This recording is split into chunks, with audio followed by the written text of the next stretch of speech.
जनाब डॉक्टर जाकिर साहब, मैं इस प्रोग्राम में आने में थोड़ा सा देर हो गई मेरे को, और अगर मैं यहाँ नहीं आ पाता तो शायद अपने आप को ज़िंदगी भर माफ़ नहीं कर पाता। आगरा की सरज़मीं पर आके आपने ये जो रोशनाई जगाई है, ये वाकई में हम तो उस अल्लाह ताला से दुआ करेंगे। जी हाँ। अल्लाह ताला से दुआ करेंगे कि आप जैसे 10-20 और नेक दिल और इतने पढ़े लिखे, इतने इंटेलेक्चुअल आदमी और पैदा करें, जिससे कि जाके आप भारत का कोना कोना, देश का कोना कोना रोशन करें। तहे दिल से स्वागत आपका। मेरा एक छोटा सा सवाल से पहले थोड़ा सा, एक हमारे भी गुरु ग्रंथ साहब के अंदर गुरु नानक साहब ने पूरी दुनिया का चक्कर लगाया, जिसके अंदर मक्का मदीना भी शामिल है। और जैसा कि एक सवाल इससे पहले हो चुका है कि गैर मुस्लिम जो है मक्का मदीना में अलाउड नहीं, या वहाँ का कैंटोनमेंट जो है अलाउ परमिशन नहीं देता। मगर ये तो तय है, आप मानते हैं, इस्लाम मानता है, हम मानते हैं, हमारे ग्रंथों के अंदर दर्ज है। गुरु नानक साहब के 2 चेले थे, एक बाला और एक मर्दाना, एक हिंदू और एक मुस्लिम।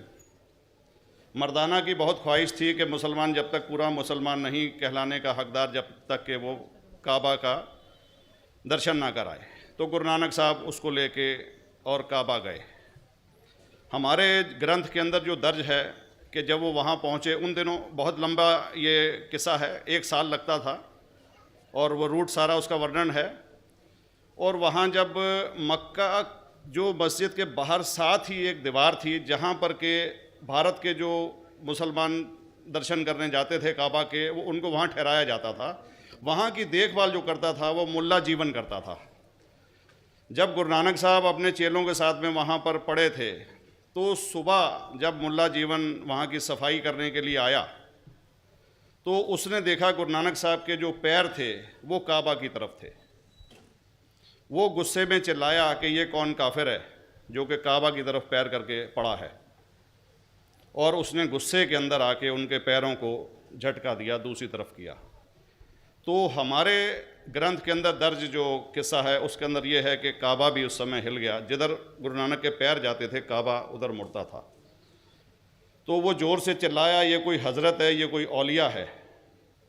तो उस समय के जो काजी थे मक्का के, काजी रुकनुद्दीन साहब थे, और शाह शरफ, कई हस्तियों के नाम हैं उसमें।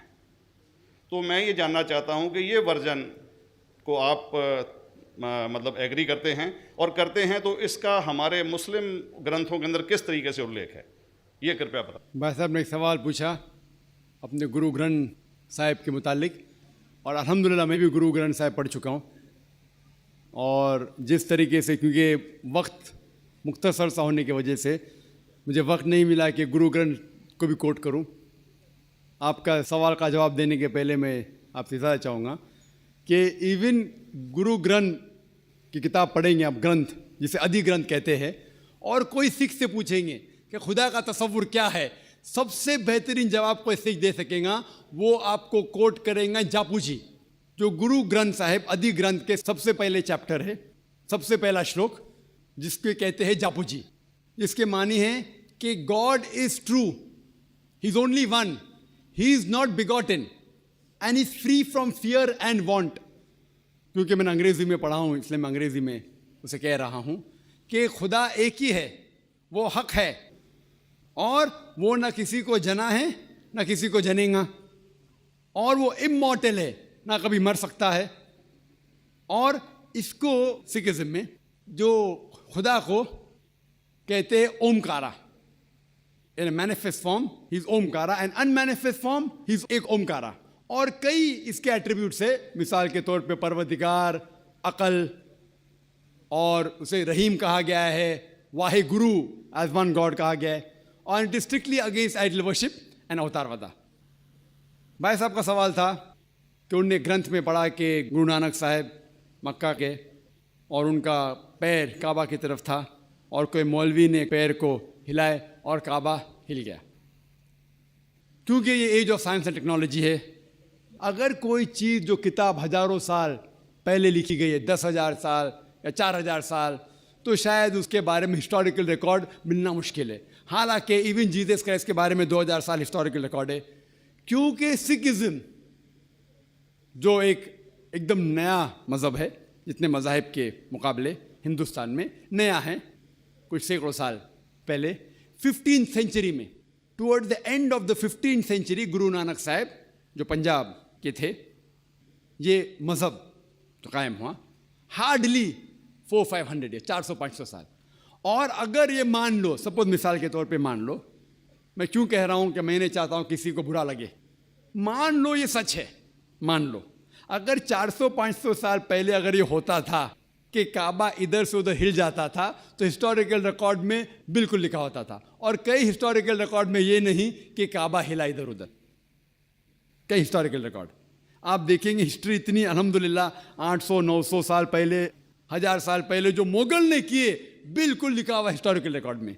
तो ये कहना कि गुरु नानक साहब वहाँ गए और काबा हिल गया, ये बिल्कुल साइंस के खिलाफ है, क्योंकि साइंस में कोई भी रिकॉर्ड नहीं है, वहाँ के देश के रिकॉर्ड में कहीं भी नहीं कि काबा हिला।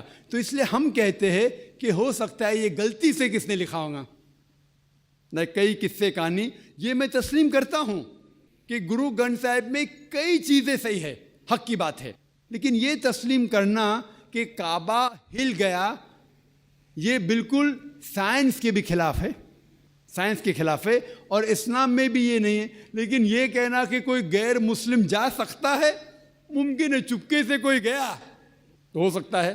वो भी जवाब। जी दोस्तों, जैसे कि आप लोगों ने डॉक्टर जाकिर नाइक का जवाब सुना है, तो बहुत बेहतरीन जवाब दिया है। जैसे कि डॉक्टर जाकिर नाइक ने कहा है कि किसी भी साइंस की हिस्ट्री में, हिस्टोरिकल चीज़ में ऐसे कोई भी किसी चीज़ ने नहीं लिखा कि आपके गुरु नानक जो है वो सही है। या हम कह सकते हैं कि वहाँ पे अगर कोई उस टाइम गया होगा, काबे की तरफ गया होगा, चुपके से अंदर हुआ होगा, सही है, लेकिन ये किसी हिस्ट्री में भी नहीं लिखा कि उसके पाँव जो है वो काबे की तरफ थे और काबा हिल गया है। तो ये किसी किताब में नहीं लिखा, बल्कि हम ये समझ सकते हैं कि ये किसी ने गलत बात की होगी, किसी ने मिस्टेक की होगी। तो इस तरह की जो बातें हैं ये नहीं करनी चाहिए। जैसे कि डॉक्टर जाकिर नाइक ने इस को बहुत बेहतरीन जवाब दिया है, जो कि दोस्तों उम्मीद करता हूँ कि ये जवाब आपको भी अच्छा लगा होगा। अगर ये जवाब आपको अच्छा लगा तो अपनी कीमती राय हमारे साथ ज़रूर शेयर करें। अस्सलाम।